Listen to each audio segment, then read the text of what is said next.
सुभाष चंद्र बोस की कहानी भारतीय स्वतंत्रता संग्राम की महत्वपूर्ण और उत्कृष्ट अधिकारी में से एक है। उनका जन्म 23 जनवरी 1897 को ओडिशा के कटक शहर में हुआ था। वे नेताजी के नाम से मशहूर थे। उन्होंने भारतीय स्वतंत्रता संग्राम के लिए बहुत महत्वपूर्ण भूमिका निभाई और आज़ाद हिंद फौज की स्थापना की। सुभाष चंद्र बोस ने विशेष रूप से ब्रिटिश शासन के खिलाफ अपनी जीवन की शुरुआत से ही स्वतंत्रता संग्राम में भाग लिया। वे भगत सिंह, चंद्रशेखर आज़ाद और भगत कवीन से मिलकर भारतीय स्वतंत्रता संग्राम की सीढ़ी पर उच्च स्थान पर थे। नेताजी सुभाष चंद्र बोस ने ब्रिटिश साम्राज्य के खिलाफ अपने आदर्शों के साथ एक आदर्श स्वतंत्रता सेनानी की भूमिका निभाई। उन्होंने भारतीय जनता को स्वतंत्रता के लिए संघर्ष करने का साहस और आत्मविश्वास दिलाया।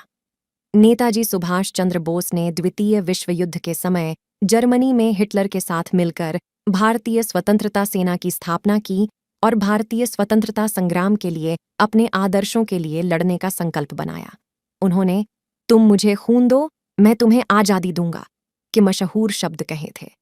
नेताजी सुभाष चंद्र बोस का उद्यमपूर्ण और साहसी जीवन स्वतंत्रता संग्राम के लिए महत्वपूर्ण था और उन्होंने अपने सपनों की पूर्ति के लिए अपनी जान की बाजी लगा दी। वे 1945 में अपनी मृत्यु के बाद भी भारतीय स्वतंत्रता संग्राम के अद्वितीय नेता के रूप में याद किए जाते हैं।